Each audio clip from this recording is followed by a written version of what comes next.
Hi, everybody. I'm David Asman. Thank you for joining us. Kicking off tonight, are you better off now than you were 2 years ago? Well, according to most polls, most folks don't believe they are. But the president and his advisors say you should feel better off, that things really are better than they were. Virtually any measure, our economy is in a better place than it was 2 years ago. And for those who complain about taxes, well, the president slaps down that complaint, saying we should be grateful for his tax cuts. In fact, 1/3 of the Recovery Act was made up of tax cuts that have already provided more than $160 billion in relief for families and businesses. So why is it that while the president says we're paying less in taxes, a New York Times news poll says that fewer than 1 in 10 people even knew that the Obama administration had lowered taxes? The thing is, folks are looking around and seeing a lot of government spending, trillions of dollars of spending. And they figure that somehow, someday, somebody has to pay for all that, and that's got to mean higher taxes.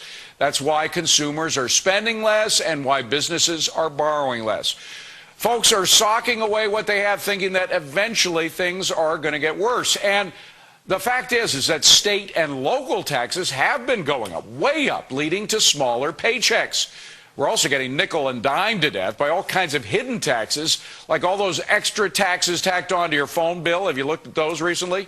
And then there are the costs of things that we go out and buy at the stores. We're being told there's no inflation, but things are costing more. Folks feel poorer. And there are figures that back up those feelings. Anyone who's been to a grocery store knows that food prices rose 1.4%. And putting gas in the car has increased nearly 4%. And those are the things that matter to us. That's what we can't avoid, what we have to pay for. Now, to all these complaints, the president's supporters counsel patience. 2 years is not a long time to come out of a really rotten recession, they say. They remind us that it took Ronald Reagan 2 years to get out of the recession that he inherited, and that's true enough. But there's a key difference. The difference between that time and now is expectations. Expectations are what all markets are really built on, after all, and going into 1983, expectations were high because we knew that the Reagan tax cuts were about to kick in. And along with lower tax rates, there were fewer regulations, which also lowered the cost of doing business. Now, we face exactly the opposite scenario. Right now, tax rates are probably going to be going up, and regulations we've seen are already multiplying like rats. So is it any wonder that folks are feeling the pinch? Well, not to us, and we suspect not to our next guest, Congressman Ron Paul, who joins us now. Congressman, wonderful to see you. Sorry you had to wait while I was ranting along that way, but kind of makes me upset the fact that he thinks the president and his supporters are calling us ungrateful for not being grateful enough to his tax cuts. Well, if he wants us to be grateful, he ought to just leave us alone. Let us work hard and keep what we earn. Now, then I would be grateful. But this idea that the people have to be grateful to government means that the government, owns us. The other thing that bothers me is that, you can't cut taxes on a person because it'll be a cost to government. You've heard that. How can that? The assumption is that the government owns everything we earn. And if you cut some taxes, then it costs government. It should be the other way around. Everybody that earns something is there. And the government's coming to take something from you. I mean, absolutely. Everything that the government has comes from us, the private sector. I mean, maybe they can sell a little land here and there, but bottom line is that we're not taking from them. They're not giving us tax breaks. They're taking everything they have from us, even if they're borrowing money that they don't have, right? Yeah, and they like to fall back and say, well, we'll just raise the corporate taxes, tax businesses, and they're making all the money. But look, how long did it take the insurance company pass on their anticipated increase in costs with this medical bill? They've already raised their rates. So that was regulations and taxes, and like you mentioned in your opening statement, these are all costs and they get passed on. So in a technical fashion, there is no such thing as a corporate tax or a business tax. It's all people's taxes. They have to pay for it, or these companies can't provide the goods and services that we want. So that's why I think it's so nice to defend the marketplace and the free market and say, no taxes were best, or very, very little taxes, and people would be more prosperous. The people, why they're feeling so poor is that the real standard of living has been going down for 10 years. Real wages, and there hasn't been good jobs. I dated from the year 2000. I think we've been slipping, losing the jobs, and people know it. The cost of living is going up, and unfortunately, you're exactly right. The anticipation that this is going to go away in a year or two. I've talked to some people today down in my district, and they say, how am I going to raise my kids? And they're looking to the future, and they really feel despondent. And we live in a pretty good area. Texas is not as hard hit as some others, but there's still a lot of people here very worried about the future. Well, so and expectations. I mean, markets. Markets are all about expectations. That's what makes stocks go up or down. The expectation of whether it'll do well or not. Our expectations now are that somehow, some way, we got to pay for all this spending,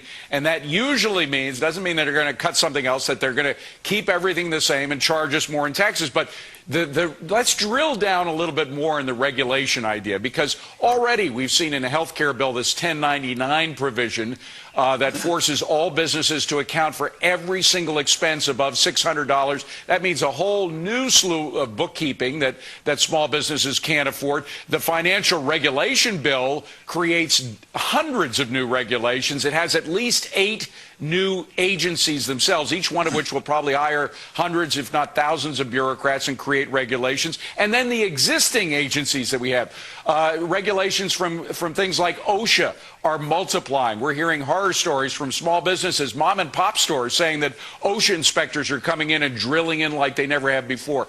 These all cost money, and the cost of doing business is skyrocketing.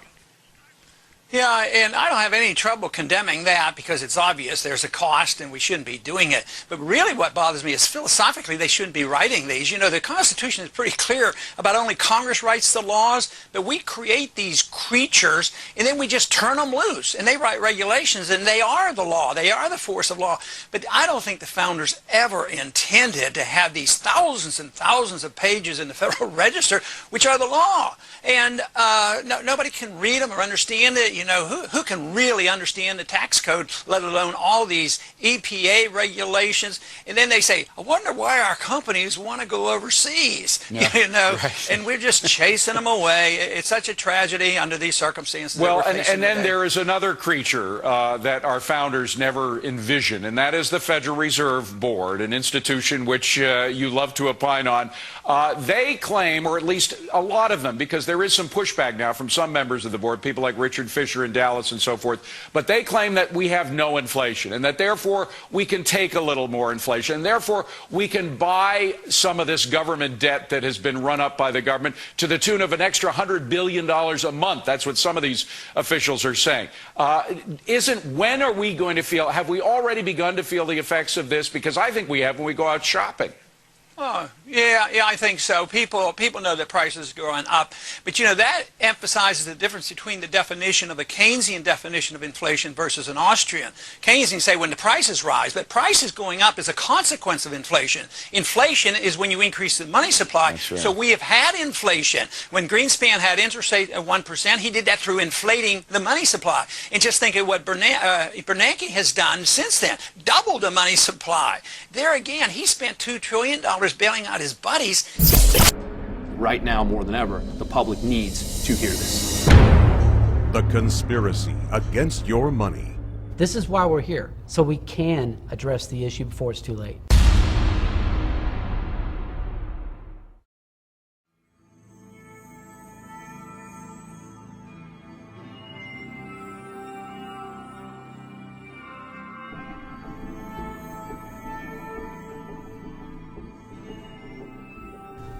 As you've probably noticed, we are living through an economic disaster unlike anything the world has ever seen.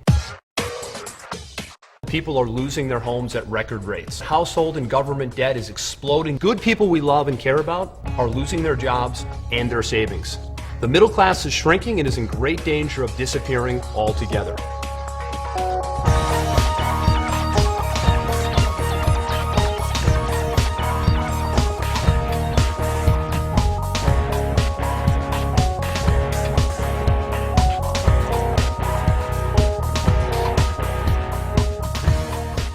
My name is Andrew Cass. As you'll soon see, there is indeed a conspiracy.